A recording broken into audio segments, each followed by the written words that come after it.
Hari ini, mari kita mempelajari firman Tuhan bersama dengan judul Suara Ibu Sorgawi. Kita telah belajar bahwa hal-hal di bumi ini adalah gambaran dan bayangan dari hal-hal di sorga. Janin dalam kandungan bisa membedakan suara ibunya dari suara orang lain selama berkembang di dalam rahim ibunya.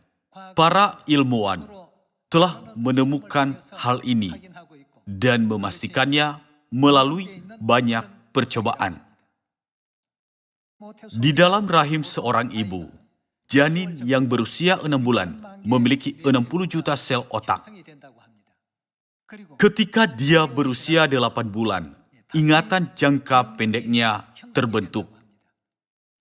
Pada saat inilah, dia bisa mengenali suara ibunya. Di dalam rahim ibunya, dia paling sering mendengar detak jantung ibunya. Karena setiap orang memiliki jantung, saya pikir Anda bisa mengetahui seperti apa bunyi detak jantung. Saya mendengar bahwa seorang dokter bernama Albert Lilly pernah melakukan penelitian. Dia menggunakan alat yang disebut metronom. Itu digunakan untuk mengukur jumlah ketukan.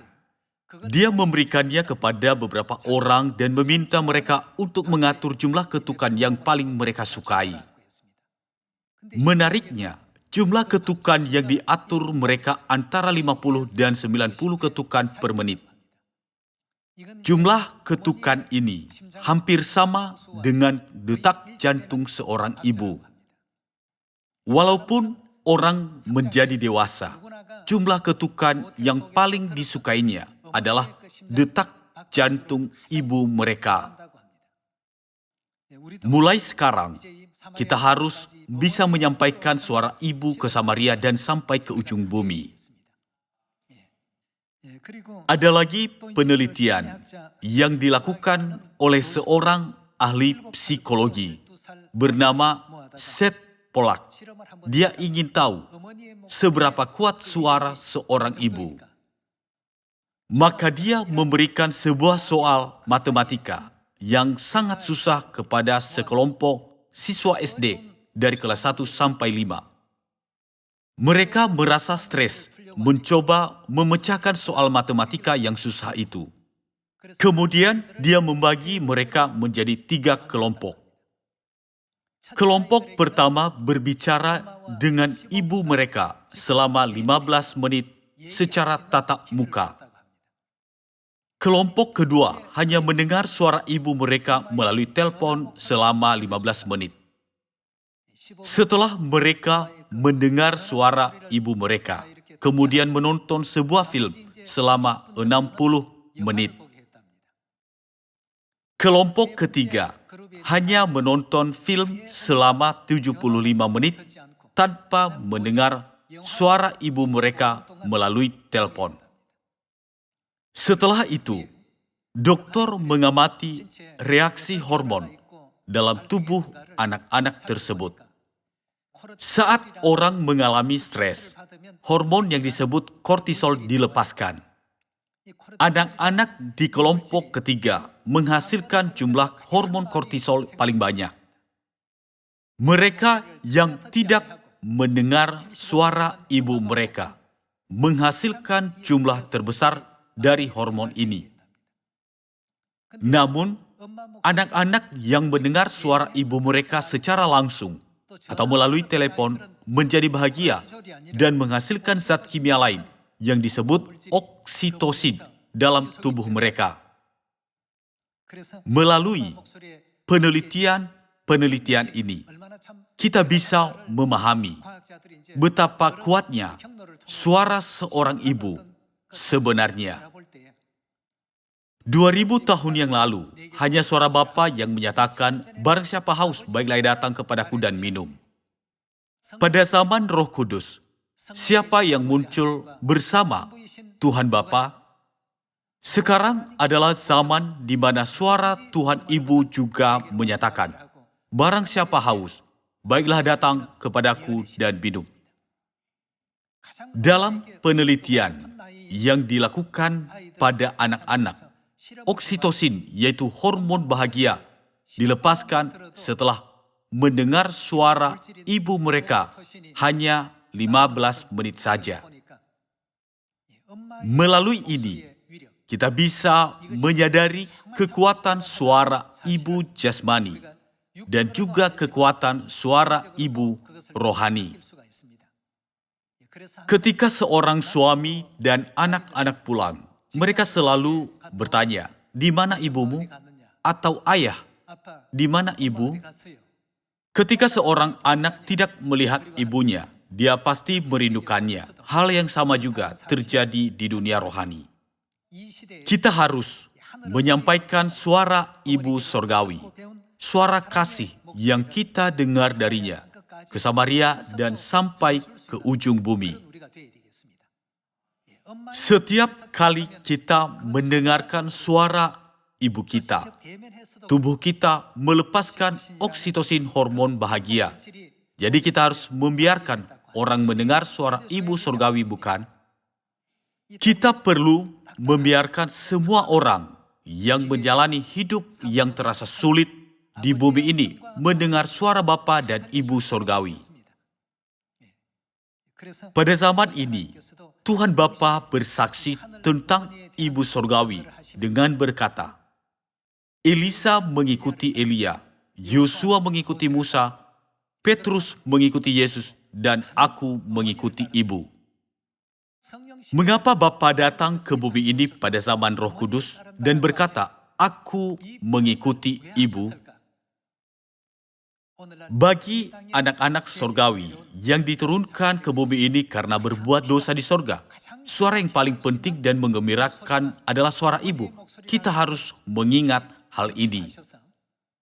Pada zaman ini, ketika Ibu Sorgawi berkata, beginilah cara kalian harus bersatu, kalian harus saling menjaga, kalian harus saling mengasihi. Kita harus menyampaikan suaranya kepada anggota-anggota kita dan mengikutinya. Yang paling ingin didengar semua orang adalah suara Ibu Sorgawi. Di bumi ini, ketika anak-anak tidak bisa mendengar suara ibu mereka, mereka menjadi gelisah. Makanya para ibu selalu bermain dengan anak-anaknya dan berbicara dengan mereka. Tidak peduli suara itu terdengar seperti omelan atau suara kasih. Ibu selalu menyampaikan pesan cintanya kepada anak-anaknya. Tetapi terkadang suaranya tidak lembut, kan? Meskipun begitu, ibu selalu berharap anak-anaknya memiliki masa depan yang bahagia. Jadi anak-anak selalu merindukan suara ibunya. Ketika Anda pulang ke rumahmu, sering-seringlah berbicara dengan anak-anakmu tentang Tuhan dan kerajaan sorga. Saya percaya bahwa kenangan seperti itu akan menuntun mereka untuk menjadi pekerja Injil. Suara seorang ibu jasmani memiliki kekuatan seperti itu.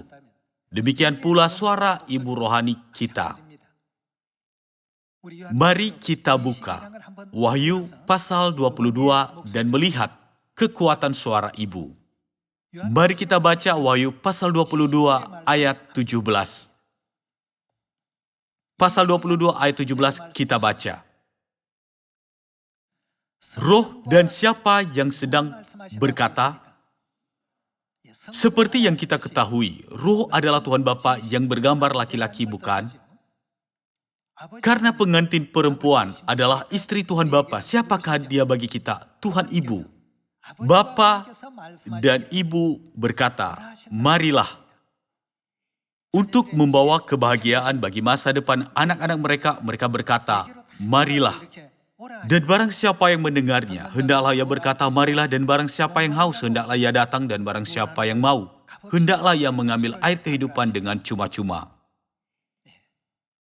Bagi kita, suara Ibu Surgawi adalah suara yang tidak bisa kita lupakan untuk selamanya. Ketika kita datang ke Sion, di mana Bapa dan Ibu mengundang kita, kita bisa menerima hidup yang kekal, berkat sorga dan pengampunan dosa. Bapa dan Ibu Sorgawi telah menyiapkan banyak berkat dan sukacita yang ingin diterima malaikat-malaikat di sorga. Adegan yang sama ini muncul di dalam Yohanes pasal 7 ayat 37. Pada waktu itu siapa yang datang dan berseru? Pada hari terakhir dari perayaan Pondok Daun, Bapa berkata, barang siapa haus, baiklah ia datang kepadaku dan minum. Pada zaman Roh Kudus, siapa yang berseru bersama Bapa? Dengan ditambahkannya suara ibu, tidak ada lagi yang bisa kita harapkan sebagai anak-anak. Karena sekarang kita bisa mendengar suara ibu, maka oksitosin, hormon bahagia, ada di dalam kita, bukan hanya selama sejam, melainkan selama kita bersama dengan dia. Walaupun anak-anak mengalami sangat banyak stres atau banyak hal yang susah, suara ibu menghilangkan semuanya. Saudara-saudari, bukankah itu sebabnya seharusnya ada ibu sorgawi bagi kita? Bukankah kita harus mengikutinya kemana saja ia pergi? Mari kita bersamanya sampai akhir. Kita harus mengukir firman Bapa, aku mengikuti ibu, dalam lubuk hati kita. Sekali lagi, agar kita bisa bersama ibu selamanya. Mari kita baca Yesaya pasal 66 untuk melihat berkat anak-anak yang bersama ibu. Mari kita baca Yesaya pasal 66 ayat 10. Pasal 66 ayat 10 kita baca. Bersukacitalah bersama-sama Yerusalem dan bersorak-sorai karenanya. Siapakah Yerusalem? Menurut Galatia pasal 4 ayat 26. Tetapi Yerusalem sorgawi adalah perempuan yang merdeka dan ialah ibu kita. Bersukacitalah bersama-sama Yerusalem, artinya bersukacitalah bersama-sama ibu. Dan bersorak-soraklah karenanya, hai semua orang yang mencintainya. Bergiranglah bersama-sama dia segirang-girangnya, hai semua orang yang berkabung karenanya. Supaya kamu mengisap dan menjadi kenyang dari susu yang menyegarkan kamu, supaya kamu menghirup dan menikmati dari dadanya yang bernas. Sebab beginilah firman Tuhan, sesungguhnya aku mengalirkan kepadanya keselamatan seperti sungai, dan kekayaan bangsa-bangsa seperti batang air yang membanjir. Kamu akan menyusu, akan digendong, akan dibelai-belai di pangkuan. Itu adalah momen paling membahagiakan bagi seorang anak. Bagi anak-anak, saat bersama ibu, lebih menyenangkan daripada taman hiburan. Nabi itu menggambarkan saat yang paling menyenangkan di bumi. Mari kita baca ayat 13. Seperti seorang yang dihibur ibunya, demikianlah aku ini akan menghibur kamu. Kamu akan dihibur di Yerusalem. Selain nubuat Alkitab seperti itu, Bapa Surgawi dan Ibu Surgawi datang ke bumi ini untuk kebahagiaan masa depan kita. Mereka menetapkan perjanjian baru dan menjalani kehidupan pengorbanan. Namun, masih ada gereja-gereja yang tidak memahami kebenaran, menyangkal Ibu Sorgawi, serta Bapa Sorgawi. Kita harus selalu mengikuti jalan Bapa dan Ibu dengan benar, dan menjalani jalan kemuliaan yang telah mereka buka bagi kita. Itulah sebabnya jalan yang kita lalui sempit. Alangkah baiknya kita jalan tersebut bisa diterima oleh semua orang di dunia. Namun, ketika Yesus bernubuat tentang zaman ini, dia berkata pintunya sangat sesak, sehingga hanya sedikit yang masuk. Meskipun kita sedikit, bukankah kita harus hidup sesuai dengan nubuat sambil berjalan bersama Ibu Sorgawi? Sudah ada suara yang berkata, barang siapa haus, baiklah ia datang kepadaku dan minum. Ini adalah suara ibu. Kita harus mendengar suaranya dengan benar. Suara seorang ibu sangat penting untuk membuat anak-anak bahagia. Oleh karena itu, Nabi Yesaya berkata, semua orang yang mencintai Yerusalem akan menemukan kedamaian yang besar. Yesaya menuliskan di dalam Yesaya pasal 66 ayat 10 sampai 13 tentang momen paling bahagia yang bisa kita alami sebagai seorang anak dengan bernyanyi. Silakan buka Yohanes pasal 10. Mari kita baca Yohanes pasal 10 ayat 25.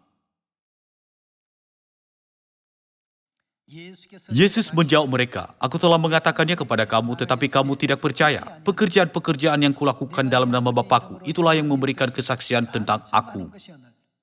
Tetapi kamu tidak percaya karena kamu tidak termasuk domba-dombaku.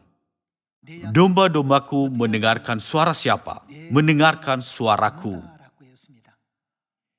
Anggota-anggota keluarga sorgawi memiliki telinga untuk mendengar suara Bapa dan suara Ibu. Dan aku mengenal mereka, dan mereka mengikut aku, dan aku memberikan hidup yang kekal kepada mereka. Dan mereka pasti tidak akan binasa sampai selama-lamanya, dan seorang pun tidak akan merebut mereka dari tanganku. Melalui ayat ini, kita bisa melihat bahwa suara Bapa juga sangat berharga bagi kita. Terlebih lagi, waktu yang paling damai bagi seorang anak adalah ketika ia mendengar suara ibunya dan detak jantungnya di dalam kandungan. Pikirkan hal ini ketika kita menelepon orang tua kita untuk menanyakan kabar mereka. Semua bapa di sini saya meminta Anda untuk memahami pesan ini.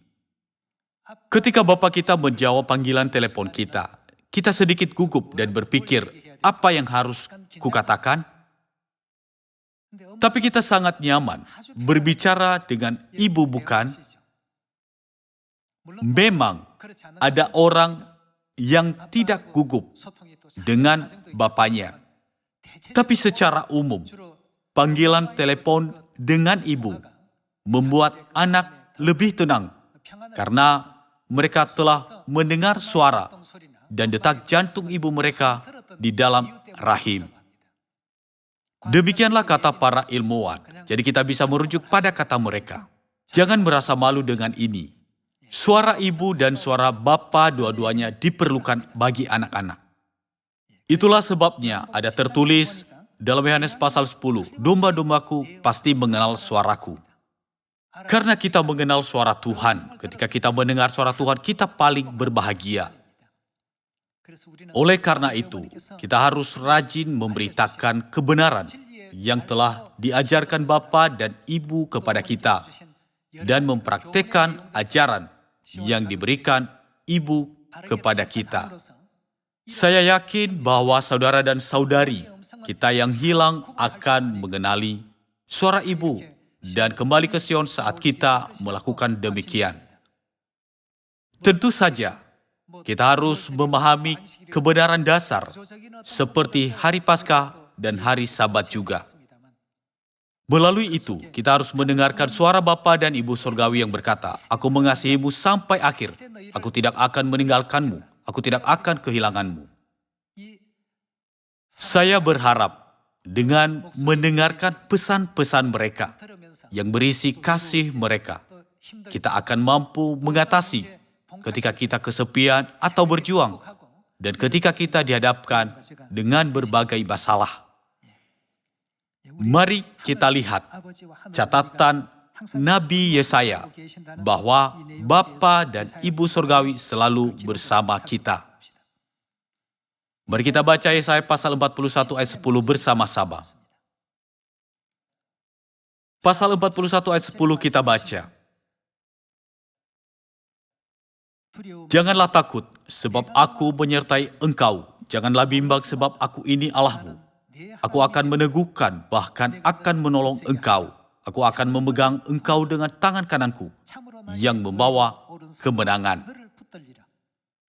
Ayat 11, sesungguhnya semua orang yang bangkit amarah terhadap engkau akan mendapat malu dan kena noda. orang-orang yang membantah engkau akan seperti tidak ada dan akan binasa. Engkau akan mencari orang-orang yang berkelahi dengan engkau, tetapi tidak akan menemui mereka. Orang-orang yang berperang melawan engkau akan seperti tidak ada dan hampa. Sebab aku ini Tuhan Allahmu, memegang tangan kananmu dan berkata kepadamu, janganlah takut, akulah yang menolong engkau. Tuhan adalah orang tua rohani kita. Mereka adalah Bapa dan Ibu kita. Ketika kita mendengar suara Bapa dan Ibu yang berkata, janganlah takut, kita bisa memiliki keberanian yang besar bukan? Aku akan membantumu, aku akan menyertaimu, aku akan membuat mereka yang bertengkar denganmu akan seperti tidak ada dan hampa. Mari kita lanjutkan ke pasal 43. Yesaya pasal 43 ayat 1 kita baca. Tetapi sekarang, beginilah firman Tuhan yang menciptakan engkau, hai Yakub, yang membentuk engkau, hai Israel. Janganlah takut sebab aku telah menebus engkau. Aku telah memanggil engkau dengan namamu. Engkau ini adalah apa? Kepunyaanku. Ketika Anda membiarkan anak-anakmu duduk di sisimu dan berkata, sayangku, kamu milikku. Apa ungkapan paling gembira yang disukai anak-anak? Kamu milikku. Engkau ini kepunyaanku. Apabila engkau menyeberang melalui air, aku akan menyertai engkau. Atau melalui sungai-sungai, engkau tidak akan dihanyutkan. Apabila engkau berjalan melalui api, engkau tidak akan dihanguskan dan nyala api tidak akan membakar engkau. Sebab akulah Tuhan Allahmu, yang Maha Kudus, Allah Israel, Juru Selamatmu. Aku menebus engkau dengan Mesir, dan memberikan Ethiopia dan Sheba sebagai gantimu. Oleh karena engkau bagaimana? Engkau berharga di mataku dan mulia. Tuhan adalah orang tua kita. Bagi orang tua, nilai anak-anaknya tak terlukiskan. Ada cerita yang menunjukkan betapa berharganya anak bagi orang tuanya. Alkisah ada pasangan suami istri miskin yang mempunyai 5 orang anak. Mereka tinggal sebagai pelayan di rumah seseorang. Ada seorang kaya yang tidak memiliki anak. Suatu hari dia berkata bahwa dia ingin mengadopsi salah satu anak mereka. Jika orang kaya itu mengadopsi salah satu anaknya tidak akan kelaparan lagi dan dia akan tinggal di rumah yang mewah. Makanya sang ayah mendiskusikannya dengan istrinya. Mana dari 5 yang terbaik untuk dikirim ya? Kita tidak memiliki cukup makanan atau pakaian atau pemanas untuk menahan musim dingin. Namun, jika anak kita hidup di rumah orang kaya, ia bisa selalu hidup dalam kemewahan. Jadi, bukankah lebih baik mengirim salah satu anak kita? Dia berdiskusi dengan istrinya sepanjang malam. Baik suami maupun istri tidak bisa memilih salah satu dari anak mereka. Anak sulung adalah yang paling dibutuhkan untuk menghidupi sebuah keluarga. Si bungsunya masih terlalu muda dan masih sangat membutuhkan kasih sayang ibunya. Anak ketiga terlalu lemah, jadi dia membutuhkan perawatan ayah dan ibunya. Anak kedua juga punya alasan. Anak keempat juga punya alasan mengapa mereka tidak bisa mengirimnya. Hati orang tua seperti ini. Tentu saja, anak-anak bisa hidup dengan mewah jika mereka dikirim kepada orang kaya. Tetapi, bagi orang tua, setiap anaknya sangat berharga. Anak-anaknya lebih berharga daripada harta apapun di dunia. Tuhan memandang kita seperti itu. Kita sudah datang di bumi karena berbuat dosa di sorga. Kita tidak melakukan hal yang benar. dan tidak mempunyai bakat khusus. Meskipun begitu, Tuhan menganggap kita berharga. Itulah sebabnya Dia berkata, "Aku akan menanggung beban dosa anak-anakku." Dia datang ke bumi ini dan tidak ragu-ragu menumpahkan darahnya di salib. Menurut sejarah, pada zaman Musa, Tuhan menjadi korban di atas mezbah korban bakaran setiap hari. Dia tidak ragu melakukannya. Kita tidak boleh menganggap isi Alkitab ini hanya sebagai peraturan. Melaluinya, kita harus memikirkan hati orang tua sorgawi kita. Orang tua sorgawi kita tidak pernah meninggalkan kita, tetapi telah memaafkan kesalahan kita dan terus-menerus memeluk kita sampai 70 kali 7 kali. Marilah kita menjadi anak-anak sorgawi yang bisa mengikuti jalan Bapa dan Ibu. Mari kita baca ayat 2 sekali lagi. Apabila engkau menyeberang melalui air, aku akan menyertai engkau. Atau melalui sungai-sungai, engkau tidak akan dihanyutkan. Apabila engkau berjalan melalui api, engkau tidak akan dihanguskan. Dan nyala api tidak akan membakar engkau. Sebab akulah Tuhan Allahmu, yang Maha Kudus, Allah Israel, Juru Selamatmu. Aku menebus engkau dengan Mesir, dan memberikan Ethiopia dan Sheba sebagai gantimu. Oleh karena engkau berharga di mataku dan mulia, dan aku ini mengasihi engkau, maka aku memberikan manusia sebagai gantimu dan bangsa-bangsa sebagai ganti nyawamu. Janganlah takut, sebab aku ini menyertai engkau. Aku akan mendatangkan anak cucumu dari timur, dan aku akan menghimpun engkau dari barat. Aku akan berkata kepada utara, berikanlah, dan kepada selatan, janganlah tahan-tahan. Bawalah anak-anakku laki-laki dari jauh, dan anak-anakku perempuan dari ujung-ujung bumi. Semua orang yang disebutkan dengan namaku, yang kuciptakan untuk kemuliaanku, yang kubentuk dan yang juga kujadikan. Bapa dan Ibu sorgawi menganggap kita sangat berharga sampai menyerahkan tubuh mereka yang mulia. Kita harus melakukan yang terbaik untuk memimpin semua orang ke tempat di mana Bapa dan Ibu mengundang kita. Kita harus mempraktekkan ajaran Bapa dan Ibu dan meneguhkan iman kita terhadap mereka.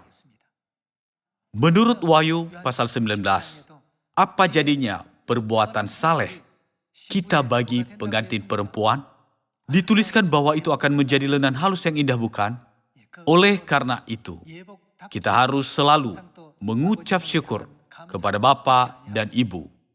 Meskipun kita sedikit lelah dalam hidup kita sekarang, marilah kita bergembira dengan mendengar suara Ibu dan memberitakan Injil di Samaria dan sampai ke ujung bumi. Kita harus melakukan apa dengan saudara-saudari kita menurut ajaran Ibu? Bersatulah, saling mengasihilah. Tanpa kasih, tidak ada persatuan dan keharmonisan. Bapa mengatakan firman yang sama kepada kita. Mari kita baca Matius pasal 5. Matius pasal 5 ayat 21 kita baca. Kamu telah mendengar yang difirmankan kepada nenek moyang kita. Jangan membunuh, siapa yang membunuh harus dihukum. Tetapi aku berkata kepadamu, setiap orang yang marah terhadap saudaranya harus dihukum. Ini firman siapa? Di dalam pasal ini, Matius sudah mencatat perkataan Yesus, yaitu Tuhan Bapa yang datang ke bumi sebagai manusia 2000 tahun yang lalu. Mari kita baca lagi ayat 22. Tetapi aku berkata kepadamu, setiap orang yang marah terhadap saudaranya harus dihukum. Siapa yang berkata kepada saudaranya kafir? Dalam versi lain itu raka. Raka adalah kata hinaan dalam bahasa Ibrani. Orang yang berkata itu harus dihadapkan ke mahkamah agama. Dan siapa yang berkata jahil harus diserahkan ke dalam neraka yang menyala-nyala. Tuhan memberitahu kita bahwa ada penghakiman seperti itu di antara penghakiman Tuhan. Jadi mari kita buat Sion lebih ramah dengan bersatu dan saling memperhatikan dan memaafkan kesalahan satu sama lain. Kemudian di dalam Sion akan ada suara sukacita dan nyanyian, tidak akan berhenti, bukan? Kita tidak boleh mengikuti kebiasaan jahat yang telah kita pelajari dari dunia saat kita datang ke Sion. Kita harus menyingkirkannya dengan firman Tuhan. Sebelumnya, kalau kita marah lebih dari 10 kali sehari, sekarang kita harus menguranginya setengah kali dan nanti perlu mengurangi setengahnya lagi. Dengan melakukannya dan terus melatih diri kita sendiri untuk menjadi saleh, kita akan memiliki rupa yang diinginkan Bapa dan Ibu. Bapa dan Ibu dicemooh dan dihina manusia karena kita. Meskipun Bapa dan Ibu merasa malu, Bapa dan Ibu menanggung segalanya hanya untuk menyelamatkan kita. Jadi kita tidak boleh marah karena hal-hal kecil. Tidaklah baik bagi suami atau istri yang belum dipimpin kepada kebenaran.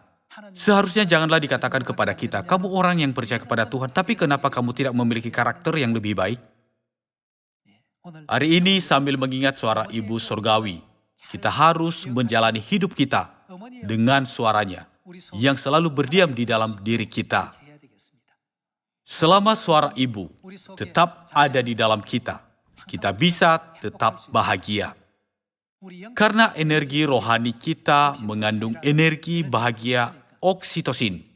Saya ingin meminta Anda sekalian untuk menjalani hidup beriman bersama Bapa dan Ibu. Mari kita mengingat Bapa Surgawi sungguh-sungguh memuliakan kita dan Ibu Surgawi sungguh-sungguh meninggikan kita dengan kasih. Mari kita mengemban tugas Injil dan menyampaikan suara kasih karunia Tuhan. Saya menutup khotbah ini, terima kasih.